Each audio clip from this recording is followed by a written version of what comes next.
With the continuation of second lecture, the remaining topics we will discuss today, and the first topic is measurement of mass. In previous discussion we have studied about measurement of length and measurement of time, and in this segment we will study about measurement of mass. Then the SI unit of mass is kilogram. The prototype of the international standard kilogram supplied by the International Bureau of Weights and Measures are available in many other laboratories of different countries, and they can be used as standard. In India, this is available at the National Physics Laboratory and NPL. It is in New Delhi. Now, while dealing with atoms and molecules, the kilogram is an inconvenient unit. In this case, there is an important standard unit of mass called the Unified Atomic Mass Unit, which has been established for expressing the mass of atoms as 1 unified atomic mass equals to 1 U. The 1 unified mass unit is equal to 1/12 of the mass of an atom of carbon-12 isotope, including the mass of electrons. And comparing the mass of electrons with that of neutrons and protons, it is very small and can be neglected, but in defining unified atomic mass it is included. Generally, the prototype, as discussed in second line, this definition of prototype was now changed, and mass is defined in terms of Planck's constant. Therefore, this has no relevance in this context, and definitely in future the mass may be defined in terms of Planck's constant, and still the atomic units are defined in terms of atomic mass units. It is 1 atomic mass unit is approximately equal to the mass of proton. The value is 1.66 into 10 raised to power minus 27 kilogram. And methods of measuring mass by using a common balance. The common balance, it is used in so many shops. It is a kind of beam balance. एक beam लगी रहती है, बीच में support होगा और दोनों तरफ pans लगे रहते हैं. एक पे आप नोन वेट रखते हैं और दूसरी तरफ किसी भी ऑब्जेक्ट का वेट अगर आपको मेज़र करना है या मास मेज़र करना है तो उसे रख देते हैं. फ्रिक्वेंटली वेट और मास यूज याद रखिएगा, लेकिन याद रखिएगा weight is different thing, mass is different. Weight is what the force of gravity by which objects are attracted towards earth, but in case of mass it is amount of matter present in the substance. तो मैंने भी use किया जो कि गलत था. हमें मास कहना चाहिए था, जैसे 1 kg का मास एक पैन में रखा जाएगा, दूसरे पैन में जो भी ऑब्जेक्ट का मास आपको मेज़र करना है उसे रखेंगे. जब बीम बिल्कुल हॉरिजॉन्टल होगा तो दोनों पैन्स के मासेस सेम होंगे. तो ये कॉमन बैलेंसेस हैं. The large masses in the universe like planets, stars and etc. based on Newton's law of gravitation can be measured by using gravitational methods. Large masses, बड़े masses का अगर आपको जो है measurement करना है तो Newton's law of gravitation का use करके इन्हें आप measure कर सकते हैं. Then for measurement of small masses of atomic or subatomic particles, we make use of mass spectrograph, in which radius of the trajectory is proportional to the mass of a charged particle moving in uniform electric and magnetic field. Mass spectrographs होते हैं या mass atomic mass या molecular mass spectroscopy. The theory is known as mass spectroscopy. Actual में different mass के जो objects हैं वो किसी इलेक्ट्रिक और मैग्नेटिक फील्ड में जाएंगे. क्रॉस्ड इलेक्ट्रिक और मैग्नेटिक फील्ड में जब उनको भेजा जाएगा तो वो डिफरेंट पाथ फॉलो करते हैं. तो किस तरीके का पाथ किसी पार्टिकल ने फॉलो किया है, उस पाथ के नेचर के स्टडी से आप मास का मेज़रमेंट कर सकते हैं.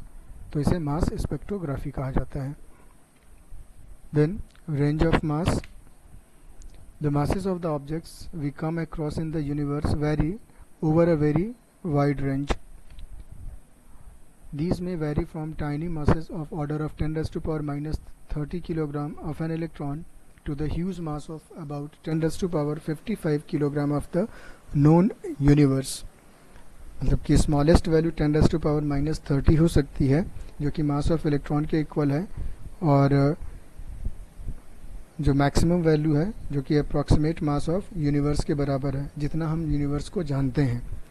मे बी यूनिवर्स उससे बड़ा भी होगा, तो मास इसकी रेंज हाईएस्ट जो वैल्यू है 10 रेज़ टू पावर 55 किलोग्राम, ये इंक्रीज़ भी हो सकती है। इन फ्यूचर अगर हम यूनिवर्स को जान पाते हैं तो डेफिनेटली इसमें मास और ऐड ऑन होता जाएगा। देन रेंज अगर देखा जाए तो it is 10 raise to power 85:1। दोनों मैक्सिमम और मिनिमम का अगर आप रेशियो फाइंड आउट करें तो ऐसा कुछ आएगा। एक मैथमेटिकल रिलेशन है, थोड़ा एक्साइटमेंट होता है कि इतना बड़ा रेशियो आ रहा है।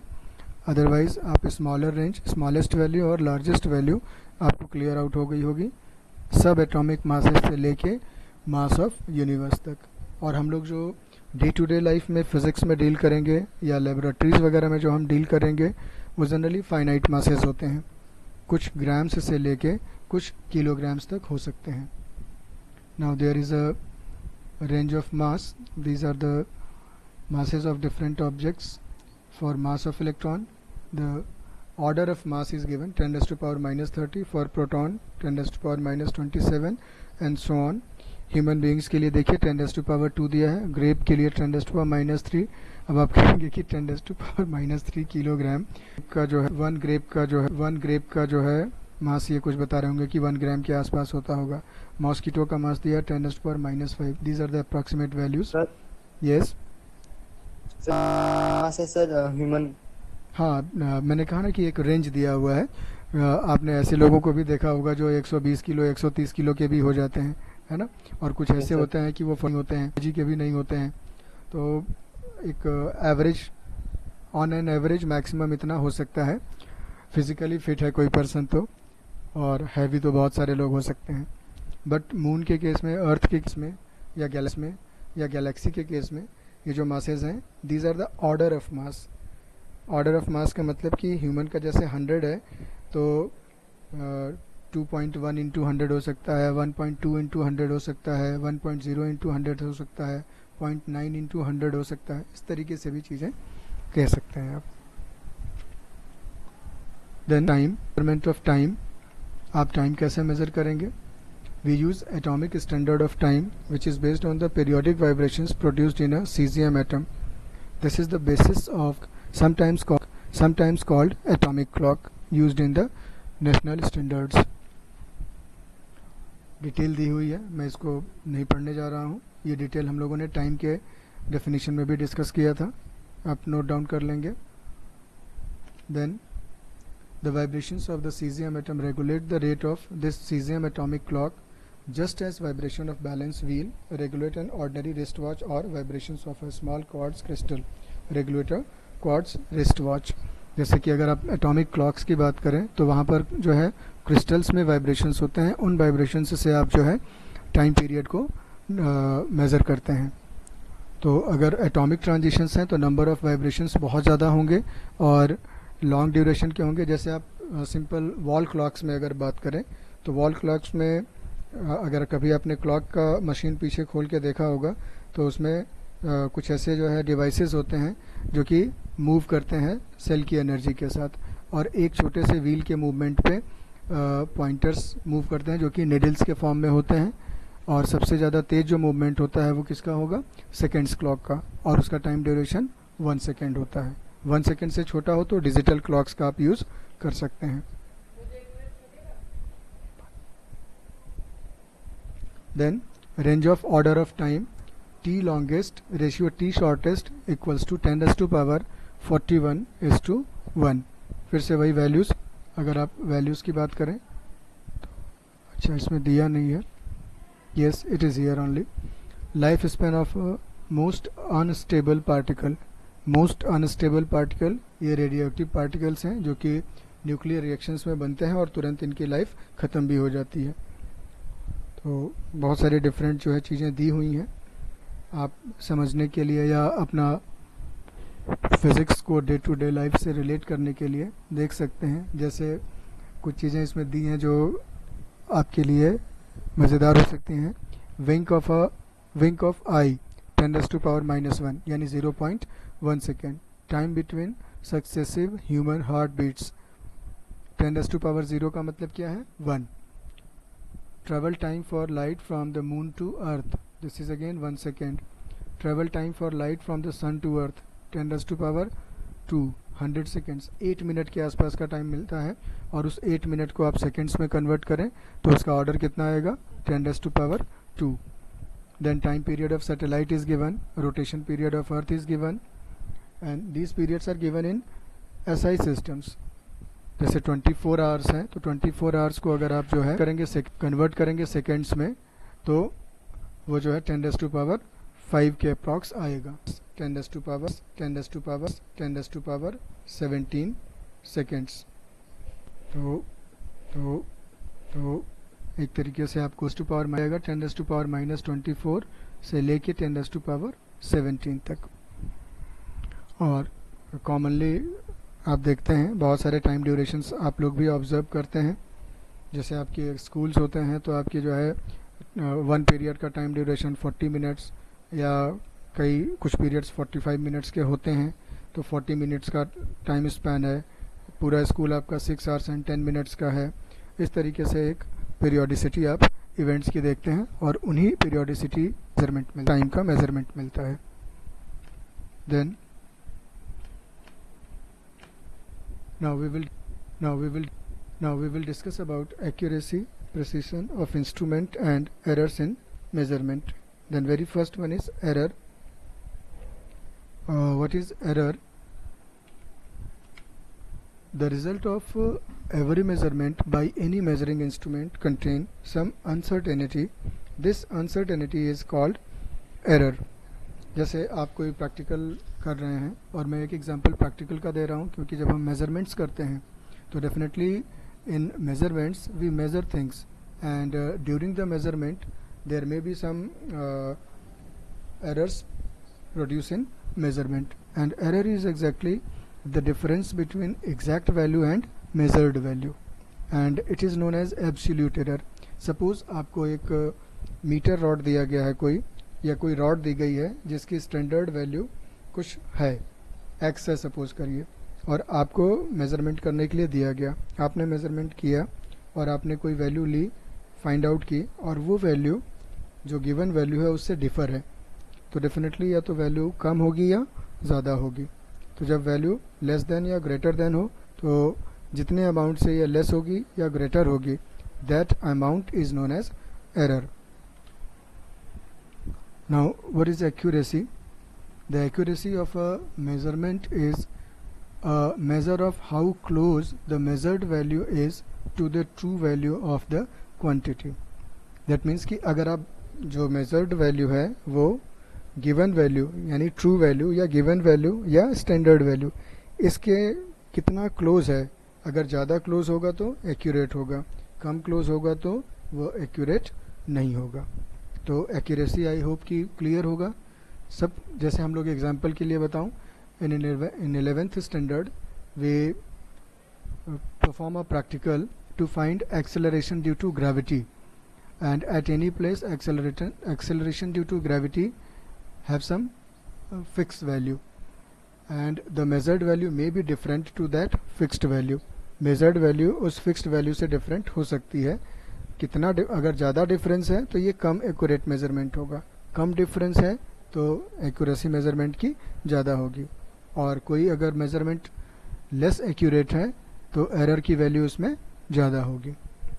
Then precision tells us to what resolution or limit the quantity is measured, meaning कि आप किसी भी क्वांटिटी का मेज़रमेंट कर रहे हैं तो आप कितना कम से कम वैल्यू को सही मेज़र कर सकते हैं। रेजोल्यूशन का मतलब है किसी चीज़ को सही मेज़रमेंट कर लेना, limit the quantity is measured. मैं इसको समझाने के लिए एग्जांपल दे रहा हूँ। सपोज आपके पास एक ज्योमेट्री बॉक्स का स्केल है, और ज्योमेट्री बॉक्स के स्केल में आपके पास जो वैल्यूज़ हैं मेज़रमेंट वाली, उसमें 1 मिलीमीटर के मार्क्स बने रहते हैं। तो उस स्केल का प्रिसीशन क्या होगा कि ये 1 मिलीमीटर तक की वैल्यू को सही सकता है, कर सकता है। और अगर आपको 1 मिलीमीटर से कम वैल्यू मेज़र करनी है तो आप बता नहीं सकते हैं कि 1 मिलीमीटर से कितना कम है। और कुछ ऐसे मेटेलिक स्केल्स भी आते हैं, मे बी आप लोगों के पास हों या आपने देखे हों, जिनमें 1 मिलीमीटर लाइन पड़ी रहती है, में भी एक लाइन पड़ी रहती है। दैट मीन्स कि 1 millimetre is again divided into 2 parts. तो उसका रेजोल्यूशन क्या हो जाएगा 0.5 mm, और पहले वाले का रेजोल्यूशन क्या होगा 1 mm। तो किसका प्रिसीशन ज़्यादा होगा? जिसका जो है जिसकी जो लीस्ट वैल्यू है, जो मेज़र कर सकते हैं एक्यूरेटली, कम होगी। यानी 0.5 मिलीमीटर ज़्यादा प्रिसाइज मेजरमेंट देगा, और जिसका कम से कम वो मिलीमीटर है वो कम प्रिसाइज मेजरमेंट देगा। तो रेजोल्यूशन ज़्यादा होने का मतलब कि कम से कम वैल्यू आप मेज़र कर सकते हैं। आई होप मैं ये समझा पाया हूँ। अगर कोई डाउट नहीं है, आपको ये क्लियर है, तो यस सर लिख दें। You can comment.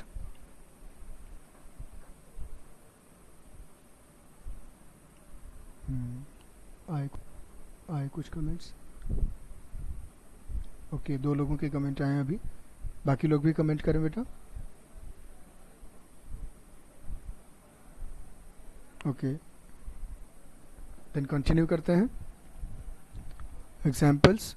Suppose the true value of a certain length is near 2.874 centimetre in one experiment using a measuring instrument of resolution 0.1 centimeter. The measure experiment, another experiment using a measuring device of greater resolution, say 0.01 centimeter. The length is determined to be 2.6. तो 2.7 centimetre में और 2.69 में ज़्यादा precise measurement कौन सा होगा? 2.69, क्योंकि ये डेसिमल के सेकेंड प्लेस तक की वैल्यू को भी बता रहा है। The first measurement has more accuracy. अब देखिए, फर्स्ट मेजरमेंट एक्यूरेट होगा, क्यों? क्योंकि ये 2.8 के क्लोज है। एक्चुअल वैल्यू 2.874 है, और मेजरमेंट आपका कितना आ रहा है 2.7। तो 2.7 is very close to 2.874. Therefore 2.7 is accurate but less precision, that is its resolution is only 0.1 centimeter, while the second measurement is less accurate but more precise. तो ये एग्जाम्पल के हेल्प से आपको क्लियर किया गया है कि एक्यूरेसी और प्रेसिशन एग्जैक्टली हैं क्या। आप इसको कॉमन अंडरस्टैंडिंग के लिए कह सकते हैं कि जिस मेजरमेंट में डेसिमल के ज़्यादा प्लेसेस तक के वैल्यूज़ हैं मेजरमेंट में, वो ज़्यादा प्रिसाइज होगा, और जो स्टैंडर्ड वैल्यू या ट्रू वैल्यू के क्लोज होगा वो ज़्यादा एक्यूरेट होगा। In general the errors in measurement can be broadly classified as, now they can be classified as systematic errors and random errors. 2 type की एरर्स होती हैं, सिस्टमेटिक एंड वर्ड्स से ही क्लियर है। सिस्टमेटिक दैट मीन्स कि इनका कोई एक फिक्स जो है नेचर होगा, और रैंडम एरर्स का कोई फिक्स नेचर नहीं होगा। सिस्टमेटिक एरर्स देखते हैं क्या है ये। The systematic errors are those errors that tend to be in one direction, इधर पॉजिटिव और नेगेटिव। दैट मीन्स कि अगर सिस्टमेटिक एरर्स होंगी तो यूनिडायरेक्शनल होंगी, या तो ये पॉजिटिव वैल्यूज़ में होंगी या नेगेटिव में, यानी जो मेजरमेंट है वो या तो ट्रू वैल्यू से कम होगा या ज़्यादा होगा। Some of the sources of systematic errors are instrumental errors. क्या हैं ये? The instrumental error that arise from the errors due to imperfect design of calibration of the measuring instrument, that is, zero error in the instrument and so on. जैसे manufacturing के समय fault है तो इसको आप इंस्ट्रूमेंटल एरर कहते हैं, लेकिन अगर once this fault is observed, अगर ये फॉल्ट आपने ऑब्जर्व कर लिया तो इसको आप रिमूव भी कर सकते हैं। तो सिस्टमेटिक एरर को रिमूव किया जा सकता है, और इंस्ट्रूमेंटल एरर है तो इसे भी रिमूव किया जा सकता है। ज़ीरो एरर है। ज़ीरो एरर एग्जैक्टली क्या है, हम लोग प्रैक्टिकल के बारे में डिस्कस करेंगे।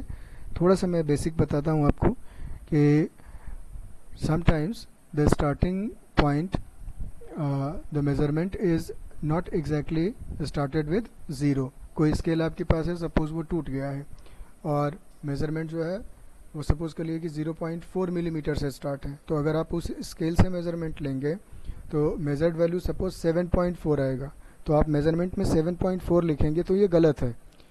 आपको चेक करना पड़ेगा कि क्या 0 से आपने इसको स्टार्ट किया हुआ है और कितने से स्टार्ट है। तो मान लीजिए आपने 0.4 से ही स्टार्ट किया था, 7.4 है तो 0.4 मेज़रमेंट तो आपने लिया नहीं, तो उस मेज़रमेंट को आप माइनस कर दीजिए।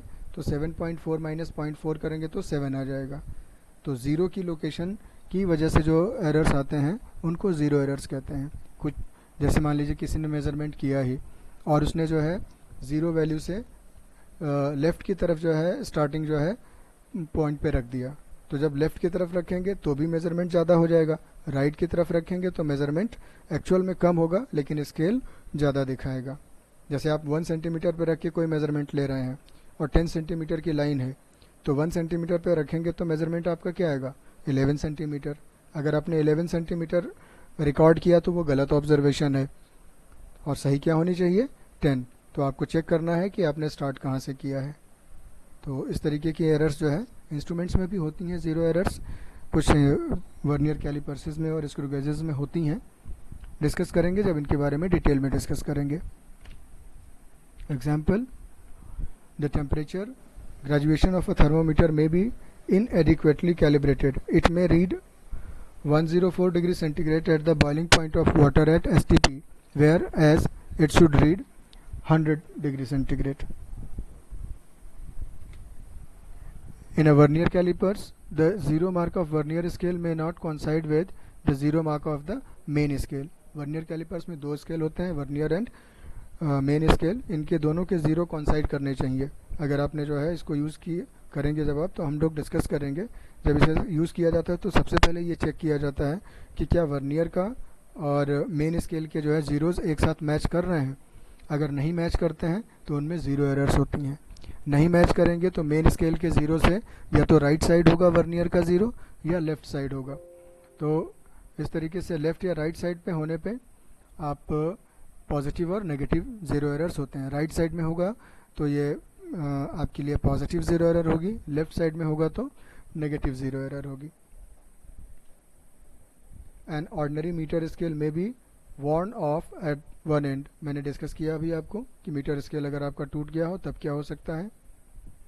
Then imperfection in experimental techniques और प्रोसीजर, सिस्टमेटिक एरर के दूसरा जो है रीज़न क्या हो सकता है कि जो पर्सन एक्सपेरिमेंट कर रहा है, अगर वो पर्सन मेज़रमेंट करने में कोई गलती कर देता है तो इसकी वजह से भी एरर्स हो सकते हैं, लेकिन उसकी गलती को सुधार दिया जाए तो इन एरर्स को आप रेक्टिफाई भी कर सकते हैं। तो कैसे इम्परफेक्शंस की पॉसिबिलिटीज़ हो सकती हैं, देखिए। To determine the temperature of a human body, a thermometer placed under the armpit will always give a temperature lower than the actual value of the body temperature. तो अगर आपने armpit में रख के थर्मामीटर से temperature measure किया है तो डेफिनेटली ये क्या करेगा, आपको बॉडी टेम्परेचर के एक्चुअल टेम्परेचर से कम मेज़रमेंट देगा। इसीलिए जो है जनरली थर्मामीटर्स आप देखते हैं डॉक्टर्स जो है वो जीभ के नीचे रखते हैं और ऐसा करने से बॉडी का एक्चुअल टेम्परेचर उन्हें मिल सकता है। Next one, personal error. This is third systematic error, the personal error. The personal error is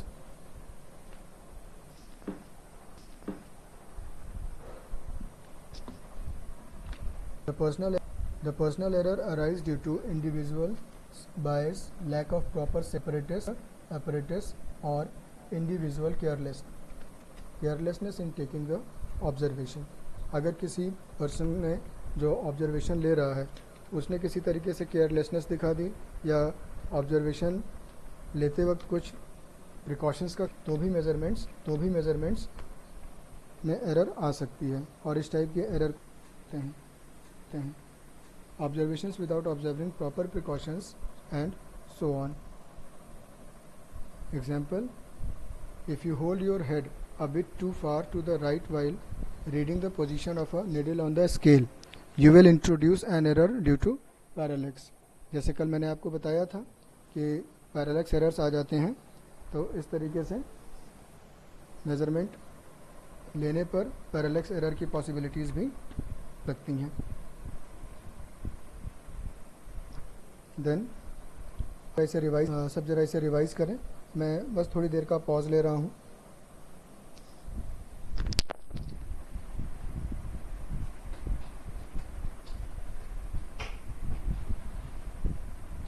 Yes, now I am in.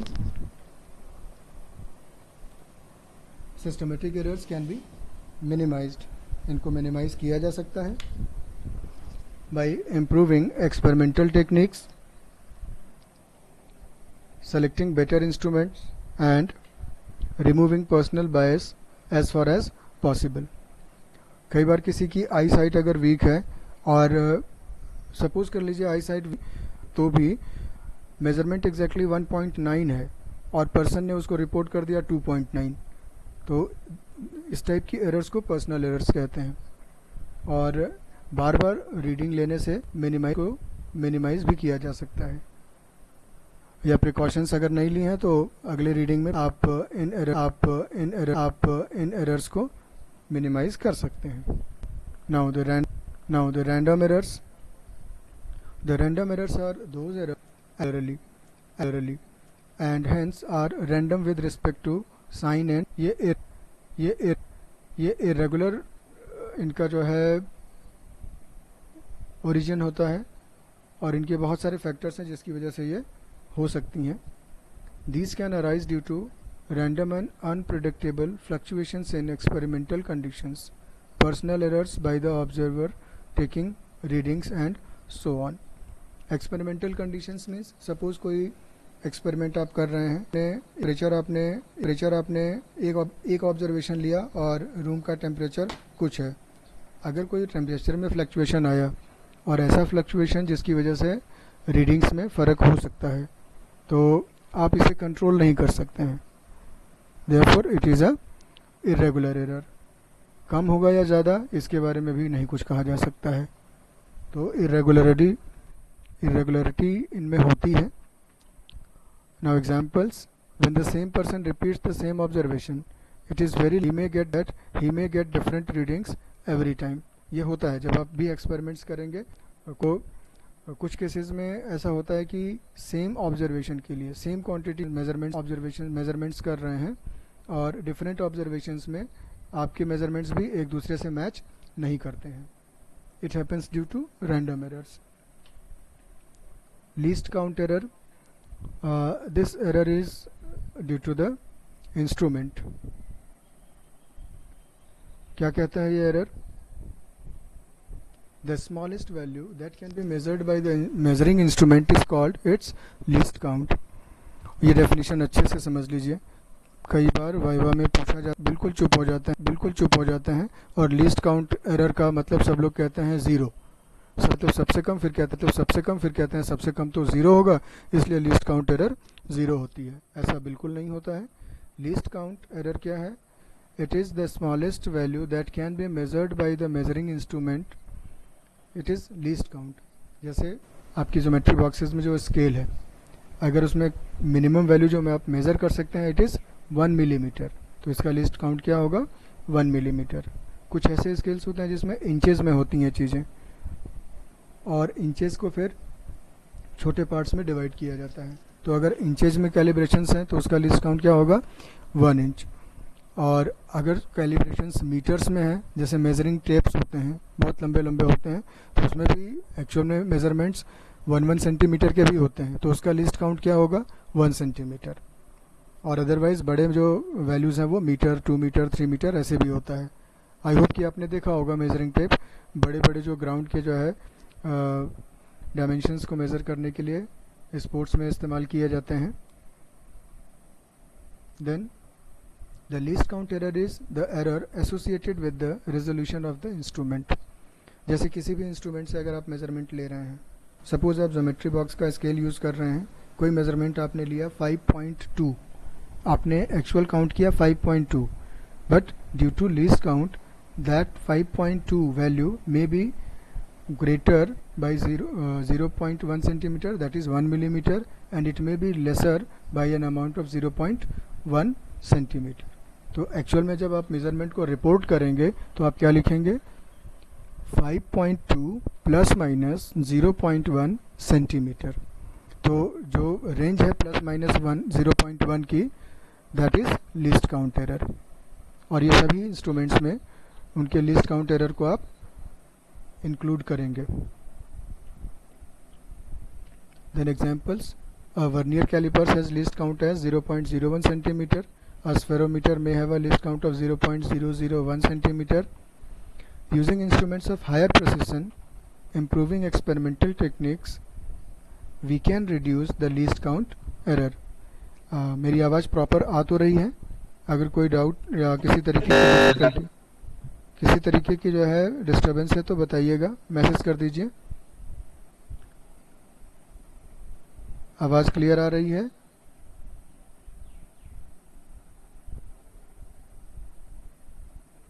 Text करिए बेटा.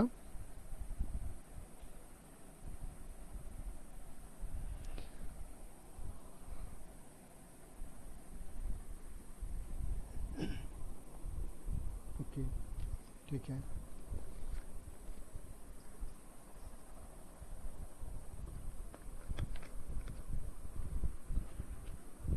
Now, repeating the observations several times and taking the arithmetic mean of all the observations, the mean value would be very close to the true value of the measured quantity.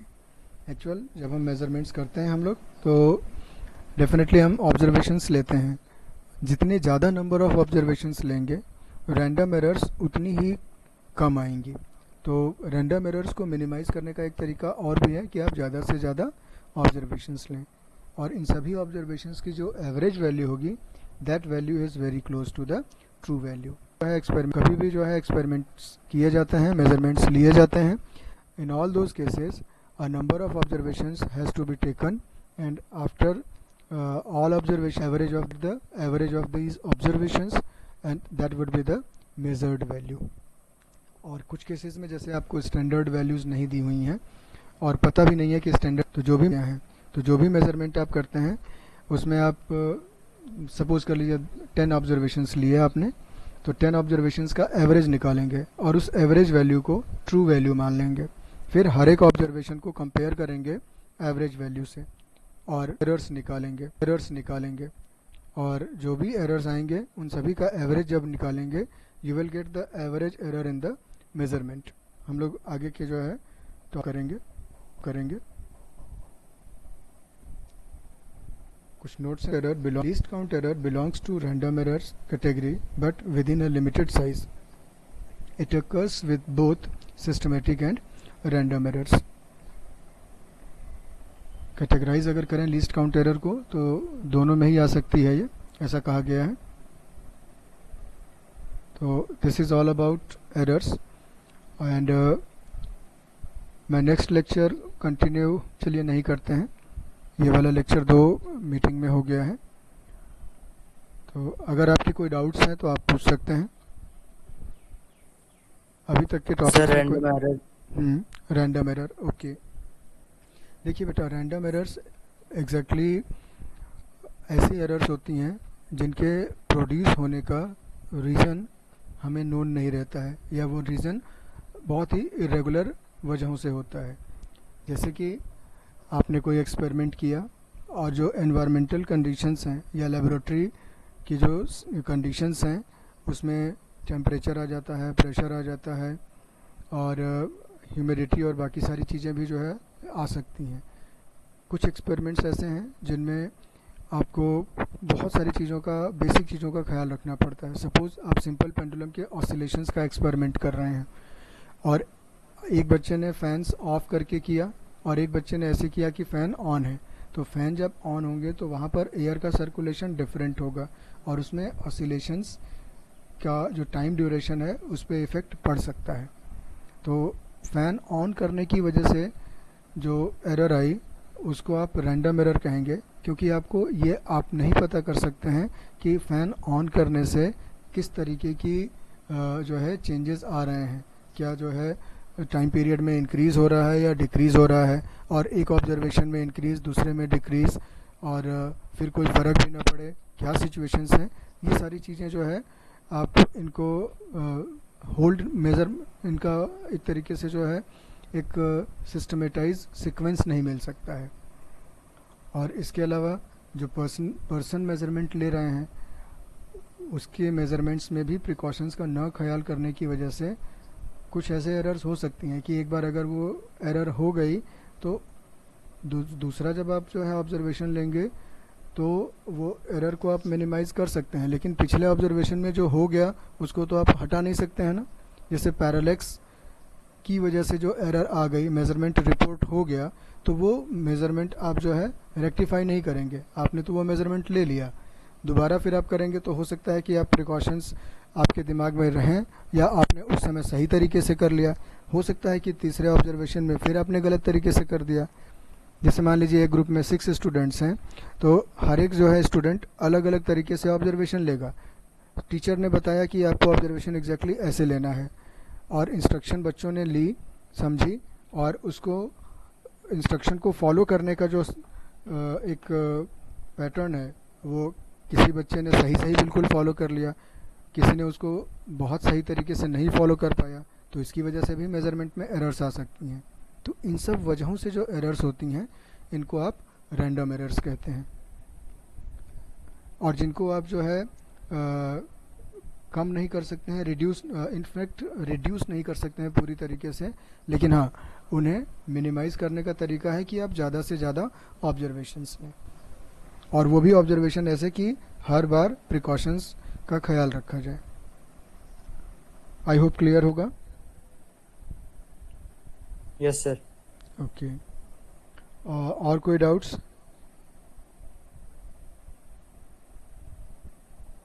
आप text कर सकते हैं, और अगर कोई doubts नहीं है तो मैं इसे बस यहीं पर क्लोज करूंगा लेक्चर को, और कल हम लोग जो है यूनिट्स एंड मेजरमेंट का 3rd लेक्चर कैरी करेंगे, and in that lecture we will continue these topics.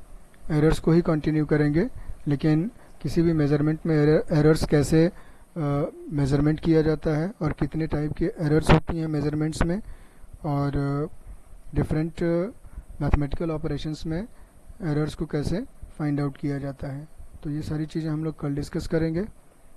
आज के लिए बस इतना ही रहने देते हैं। If you have no any doubt, अगर कोई डाउट्स नहीं है तो आप लिखें नो सर, देन मैं क्लास जो है ओवर करूं।